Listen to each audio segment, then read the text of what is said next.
All right, here we are for our final exam review. I'll just run through some points which should really help you to uh, brush up the concepts for the final. However, don't consider these to be the ultimate preparation needed for the finals. You should do extra reading as well. The first thing that you got to know, well, this one covers chapters 7, 9, 10, and 11. So the first thing is about electricity, and in electricity what you need to know is about what is a charge, and the smallest charge is that of an electron. Okay, so the electron charge is the smallest, which is 1.6 times 10 power negative 19 coulombs. And when an electron is removed or added to an atom, well, an atom is normally neutral because the nucleus is positively charged because it's got some number of protons, and you got the number of electrons over here. The number of electrons around normally will be exactly the same as the number of positive charges inside, which is the protons. So the number of electrons and number of protons are supposed to be the same for a neutral atom. So for a neutral atom, number of protons is equals to number of electrons.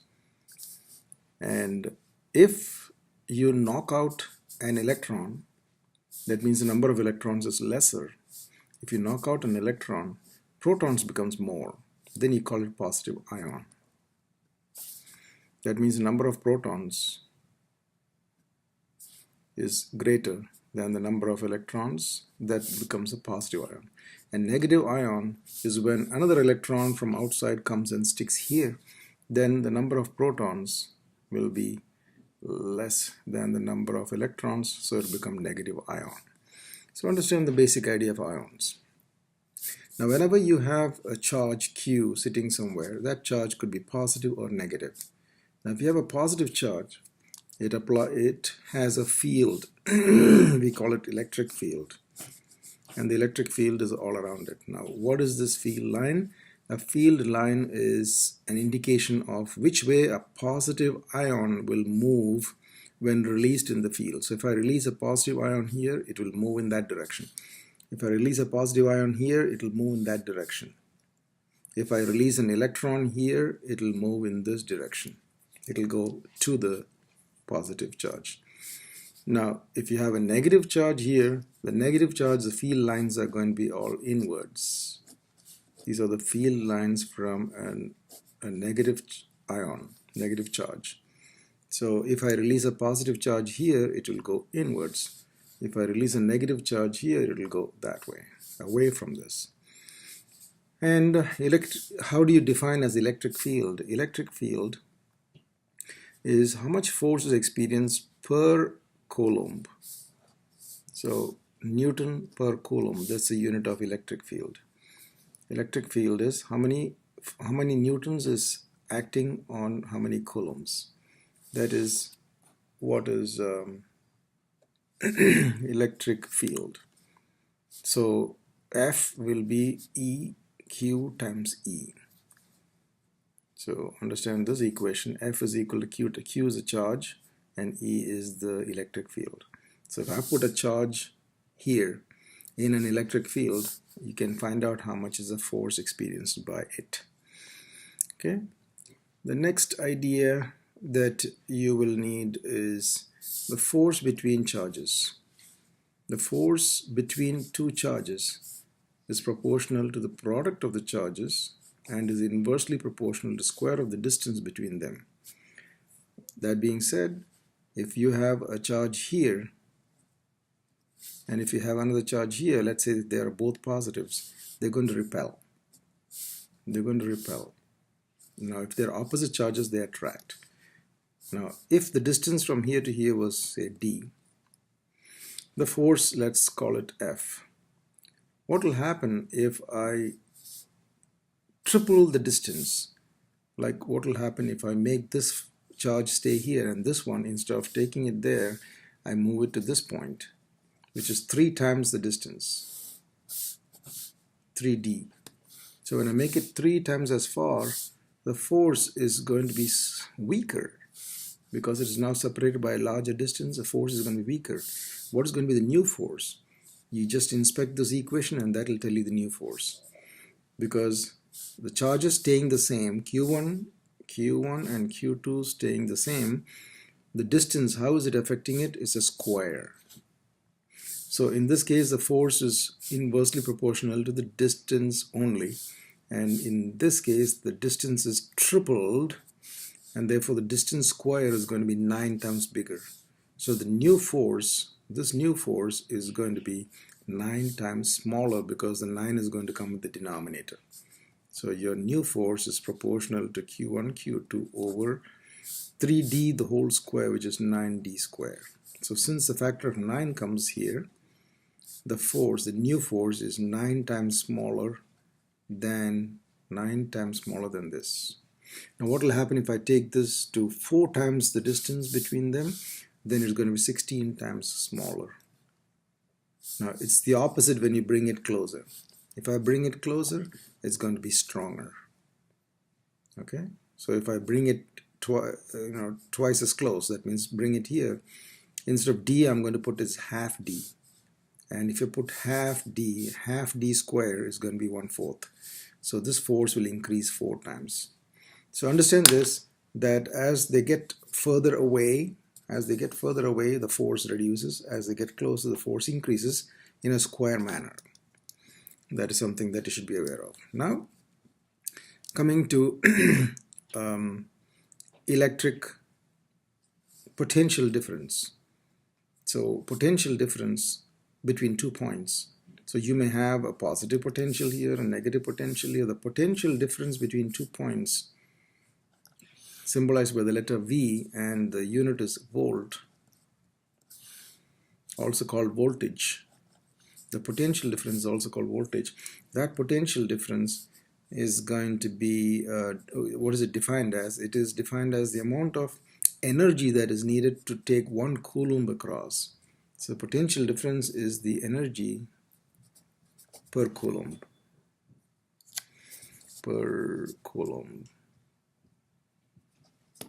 That is, to take 1 coulomb across from here to here, how much energy is involved? That is potential in volts. So volt is joule per coulomb. Okay. Now, whenever you have potential difference, and if you have a potential difference, and if you connect it by means of material, you can expect a current, and the current always flows from high potential to low potential. This is what we call as electric current. What is electric current? Electric current is the rate of flow of charge, which is Q over T, or dQ over dt. So I is in amperes and Q is in coulomb per time. So understand this equation. So I is Q over T. So how much charge is going to flow depends on I and T. Okay.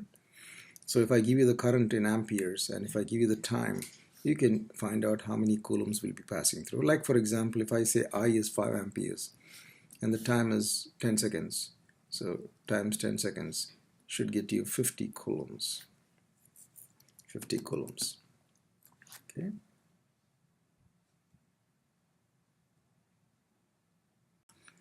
So now you learned about current, and so a potential difference is needed for a current to flow. So when you have a potential difference between 2 points, you can expect a current to flow. The current flow is proportional to the potential difference. And the equation that you end up is V equal to IR, which is called Ohm's law. V is equal to IR is called the Ohm's law. And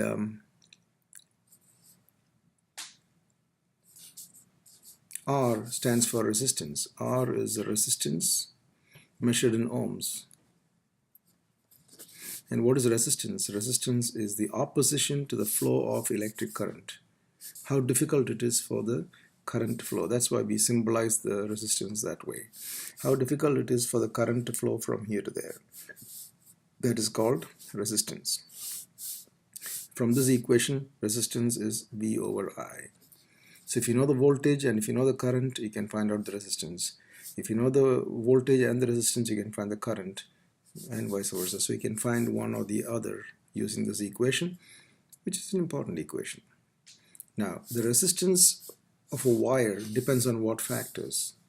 So resistance is proportional to, one is the material itself, and the next factor is the length. The more the length, more the resistance.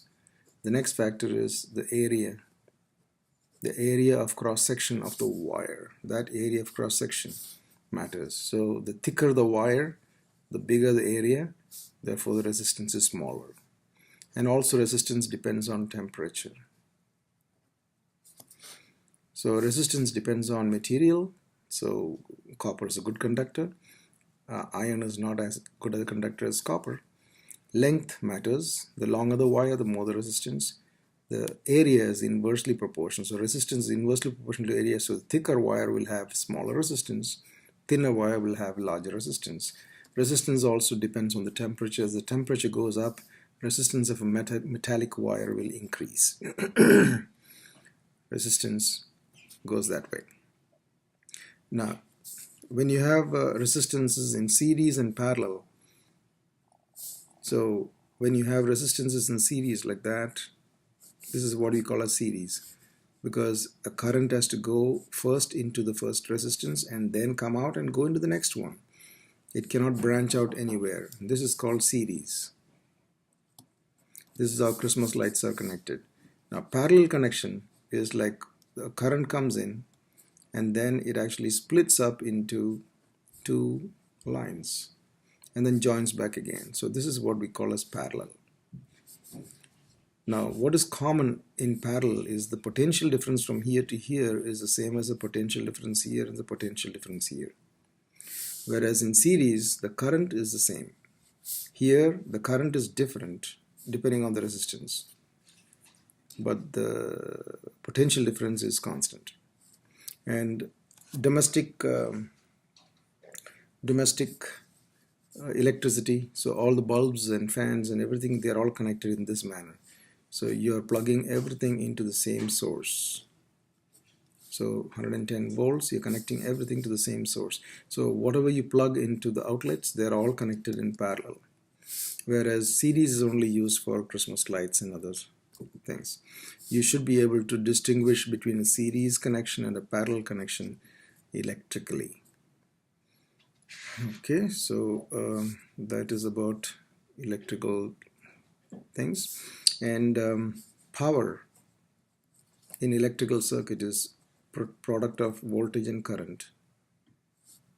Product of voltage and current gives you power. And we can also write it as V square over R and also write it as I square R. But the most important thing that you need to know is power is a product of voltage and current.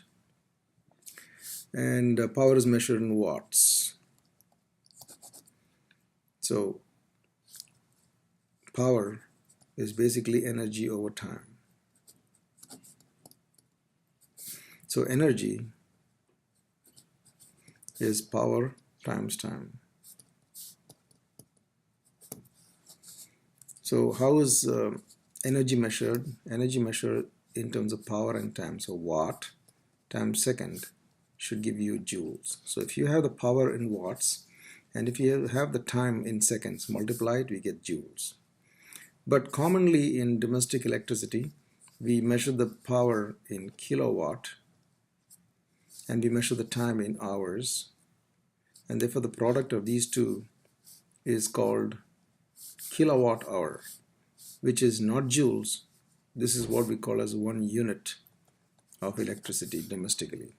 So 1 unit of electricity is 1 kilowatt hour times 1000, which means 1000 watts working for 1 hour. If a 1000 watt heater works for 1 hour, you consume 1 unit of electricity. So this is, so what is kilowatt hour? Kilowatt hour is a unit of electrical energy, not power. Kilowatt hour is a unit of energy, not power. Okay, so that is one area. Moving on to the next topic, which is optics. The first thing we learned in optics is reflection. Reflection can be, specular reflection or a diffused reflection. You should know which one is which. And when reflection takes place, how does reflection take place? Reflection actually goes, so if you have a mirror, this line is the normal. That dotted line is the normal. So if a ray comes and hits like that, this is the incident ray. This is called the angle of incidence. What happens to this ray when it comes and hits here? It bounces and goes like this, so that it makes the same angle. So I and R are equal. I is equal to R. This is how reflection takes place. This is a reflected ray and that's the incident ray. If a ray comes down like this, straight down, it makes an angle of 0. And because it makes an angle of 0, it will not have any angle of incidence, therefore it will go back the same way. So this is the angle of incidence and that's the angle of reflection. This is not the angle of incidence. So if you're given an angle here, then you should be able to find this, because this angle is 90. This angle is 90. So if I gave you an angle here of 20 degrees, then you can understand that this angle is 90 minus 20, which is 70. If that is 70, then this should be 70, and that should be 20, and so on. So this is the basic idea or the law of reflection. And the other concepts we have learned in reflections, and then we did refraction. Refraction is the bending when it passes from one medium to another medium. Again, you have the normal. When it goes from one medium to a tougher medium, it bends towards the normal. So this is called refraction. Because why is it bending this way? It's because of change of speeds. As it moves from one to the other, the speed changes. And the change of speed is what causes it to bend sometimes like this. So, and the bending has its own consequences. Like when you look into a pool, the pool floor appears to be shallower than the actual depth, and that's because of refraction.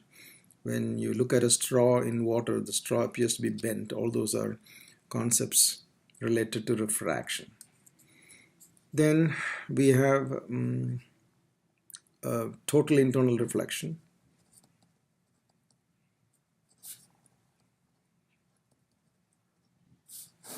That is when a ray attempts to go from a dense medium into a rare medium.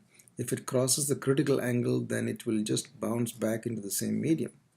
And this coming back into the same medium is total internal reflection. And this is what is used in optical fibers. So the concept of optical fibers is total internal reflection. So we learned that part of it. So all the fiber optics work on this concept. Okay. And then we did polarization. Polarization is when light passes through a material, which is such as a Polaroid, it actually gets restricted to a single plane. So if waves are going like that, it passes through. When waves are going horizontal, it does not pass through. So waves in all directions, when it passes through this thing, it gets polarized. That is restricted to a single plane. So you've seen that in class. So this is polarization. And where is polarization basically used? Polarization is used in sunglasses. Polarization is used in LCD screens. Polarization is used in 3D glasses and so many places. polarization is used. So most important application is the LCD screens. As you can see, it is very, very commonly used. And then the other concept we've done is diffraction. Diffraction is when light passes through a tiny gap. So when light passes through a tiny gap, the light actually kind of spreads. It actually spreads, and that spreading is called diffraction. Okay, so spreading of light when it passes through a narrow gap is called diffraction. The other concepts, polarization, reflection, total internal reflection. All right, scattering. Scattering of light. So when light passes through a medium, the medium is going to scatter the light. Those with smaller wavelengths get scattered more, and that is one of the reasons why the sky appears blue, and the evenings it actually changes to different colors, because the atmosphere scatters all the blue colors and all the lower wavelength colors earlier, and only the higher wavelength colors are available for viewing, and therefore the clouds look yellow, golden yellow, or pink. All that is mainly because of scattering. Then dispersion. Dispersion is when you have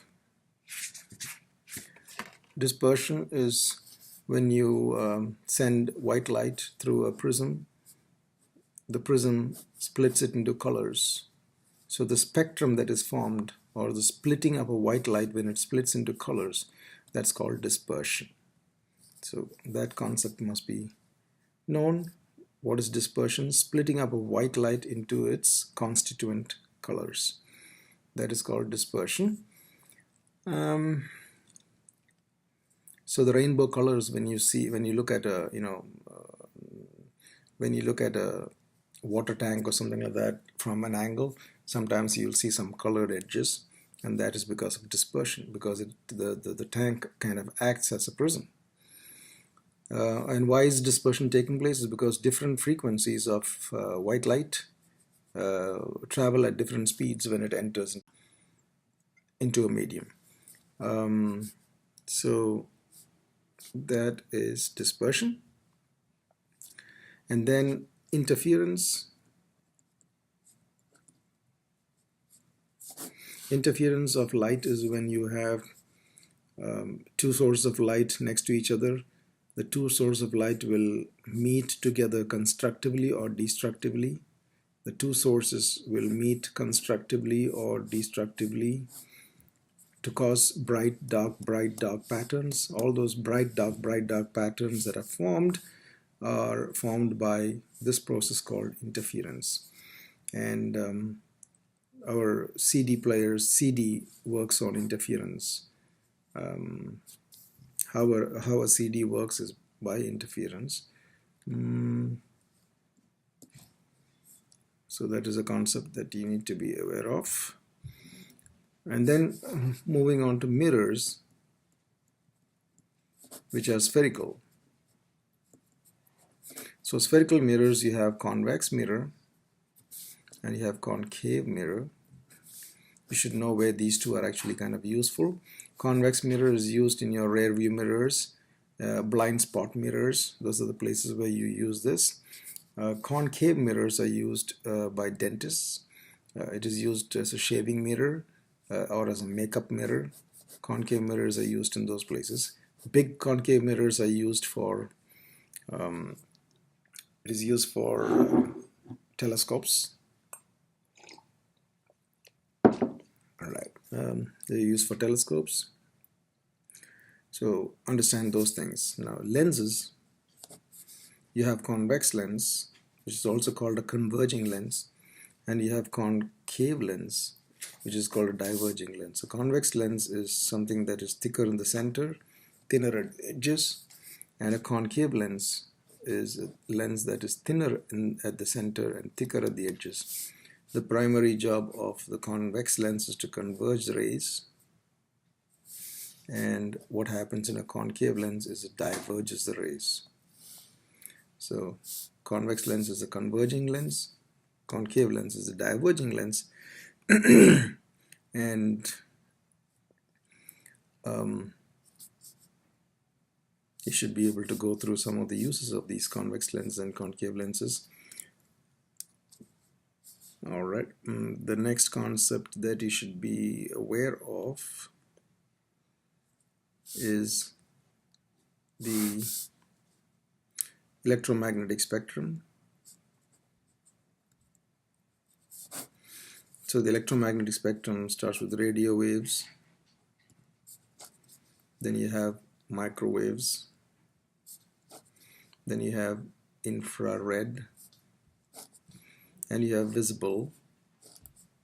So that's a visible starting with red and ending with violet. That's a UV.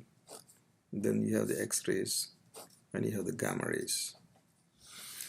So what you need to be aware of is this is the lowest in energy, this is the biggest in energy, this is the largest in wavelength, this is the smallest in wavelength, this is the smallest in frequency, that's the largest in frequency. And the other thing you should know is you should know approximately the wavelength of red. Red is 750 nanometers, violet is around 400 nanometers. Nano is 10 power minus 9.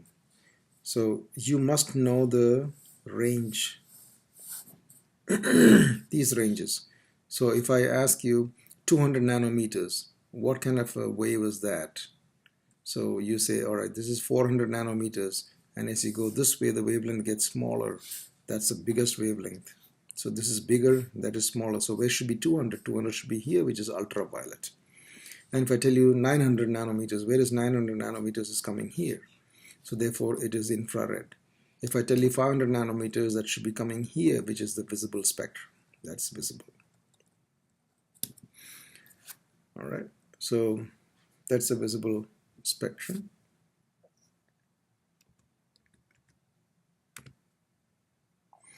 And so that is something. And the next concept is photoelectric effect, photoelectric emission.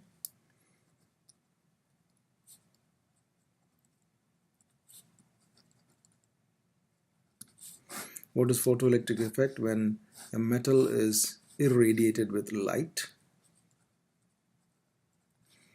when it comes and hits here, electrons are emitted. And that's called photoelectric effect. As Einstein explained it, he explained it by using photons. So what is a photon? Photon is a bundle of energy. It's a quantum of energy. So quantum of energy. So photons are bundles of energies. Now, if it is a red photon, red photons have smaller energies. Blue photons have bigger energies. So what happens is the red photons will come here and hit here, and probably it won't be able to emit electrons, but the blue photons will be able to emit electrons. Because the blue photons have more energy than what is needed to eject an electron. So this is something that you should have an idea of. So the more number of blue photons, the more number of photons that come and hit here, the more number of electrons are likely to come out. But if you increase the photon energy, if you make it bigger bundle, what happens is the electrons will go faster. Now, by increasing the number of these, what will happen is more and more electrons are emitted, but they will be emitted at the same speed. Whereas if you increase the size of this photon and make it, instead of blue, violet, a violet photon is bigger energy packet, then what will happen to this electron? It will be ejected with a higher speed. So that is something that you should know in photoelectric emission. And that is about photoelectric emission and emission spectrum. So what is an emission spectrum? All those can be explained by using energy levels. What are energy levels? Energy levels are levels indicating how much energy is there. So an atom in its when it is absolutely stable, it will be the ground state. So this is called the ground state. So an electron is going to be normally in the ground state if it doesn't have any energy. Now these are the excited states. These are the excited states. So if an electron here is excited, in other words, if an atom is excited, this electron will jump up. It may jump up to this level or that level or that level. It depends how much energy is supplied to it. It can go up higher. And when it goes up higher, it goes to a certain level, and then sitting there, it is not comfortable, therefore it will come back. While coming back, it can sometimes come back by jumping from there to here.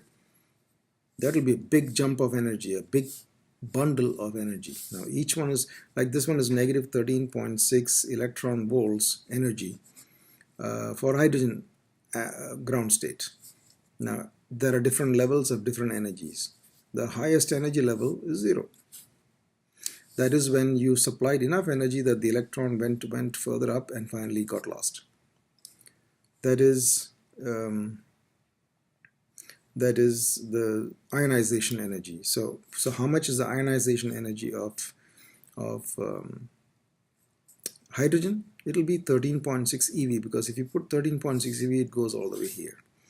Now if you give lesser than that, it will actually go somewhere here or there, anywhere, and then finally it jumps down. When it jumps down, when it's jumping from here to here, it jumps with a big amount of energy, and that means big amount of energy means a bigger bundle of energy of photon.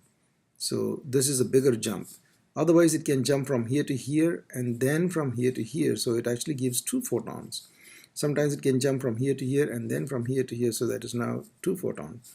So it can actually come in jumps like that as well. So if it jumps from one level to another level, there are possibilities of emitting different photons of different wavelengths. If you study all these emissions using a prism, then, so this is the excited gas. If it is hydrogen, then if hydrogen is excited, it will come like this, and all the photons, wavelengths will come here.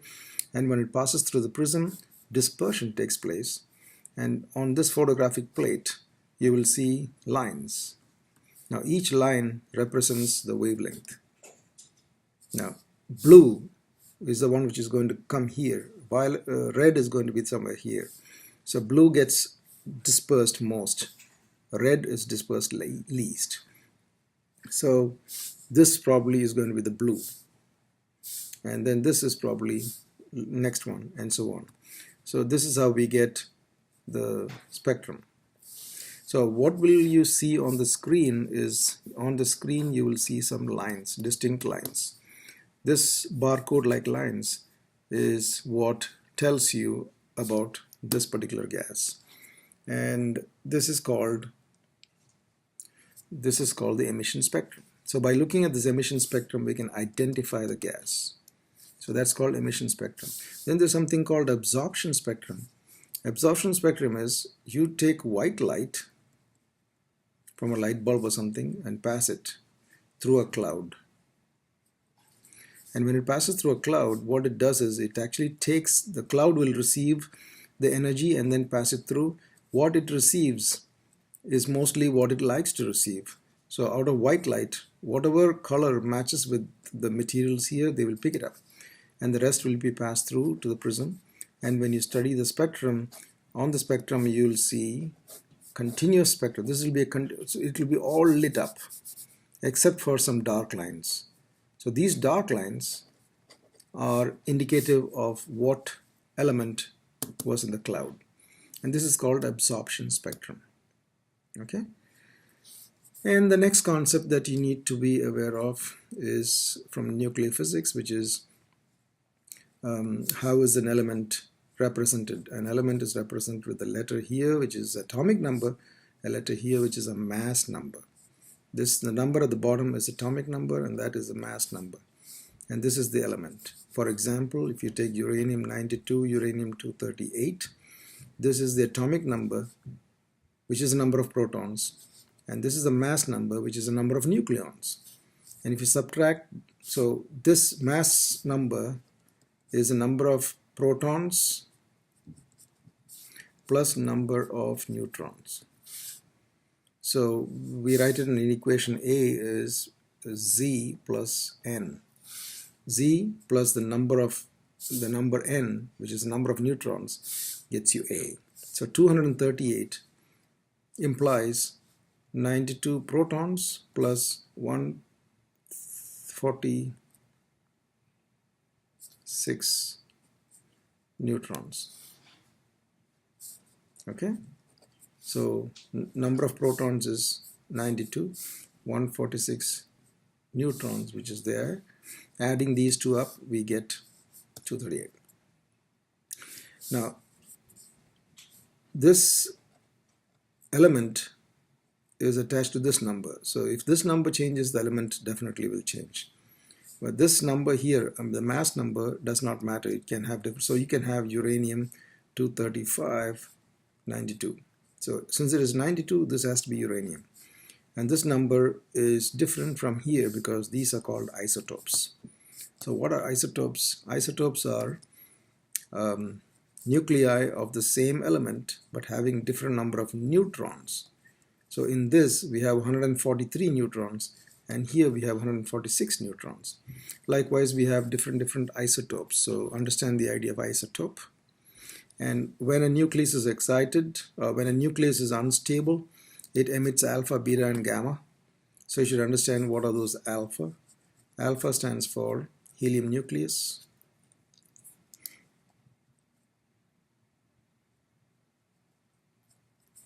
Alpha is the helium nucleus.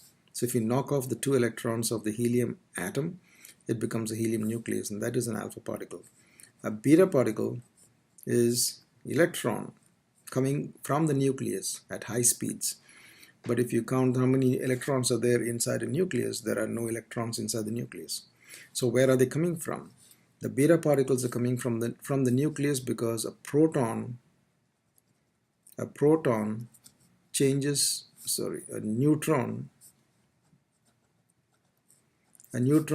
to a proton, and then it releases an electron. Understand that whenever you have nuclear equations, the numbers at the bottom should tally. So this is 0 and 1 minus 1 is 0. This is 1 and 1 plus 0 is 1. Now the number on the top here represents the number of nucleons, which is protons and neutrons. And here in a neutron there is no proton, that's why it's 0. And a neutron has got only one neutron, that is why it is 1. And in a proton there is only one proton, so it's 1 here. And since there's only one proton, the number of nucleons is also 1. An electron has a charge of -1. So the bottom number is also indicative of charge. And since the electron's mass is very small, we put it as 0. So this is a symbolic representation of beta. So how is an electron coming out from a nucleus? An unstable nucleus, a neutron changes into a proton, giving off an electron. Now, what is the other one? Other one is a gamma. Gamma is a photon. You know that. Gamma is a jump from one higher energy level to lower energy level. It's a photon of high energy. And when a photon is released, none of the numbers change. The nucleus will not have any change in the numbers.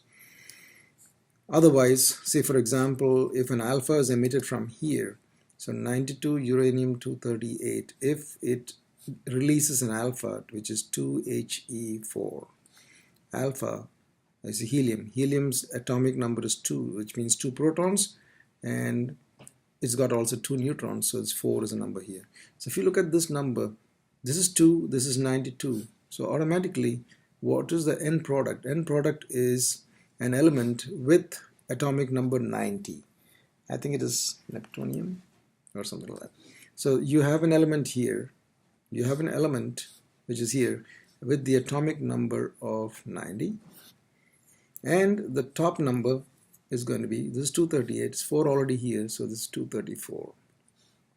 So this is how we balance the numbers. So this is the product because an alpha particle is released. Okay, so understand that concept. And the last concept that you should be aware of is half-life. So when emission, when a nucleus is excited, it gives out alpha, beta, gamma radiations. And when they give out the alpha, beta, gamma radiations, they're going to decay. And how they decay is like that. They start from here and they start decaying like that. So the rate of decay initially is very high, and then later on it starts slowing down. So what exactly is known as half-life? Half-life is the time taken for half of the substance to decay. Time taken for half the substance to decay, that is called half-life. So which means if you start with 100 grams, from 100 grams, how long does it take to make it 50 grams? And that is half-life. How long does it take from here to here? Let's say it takes 10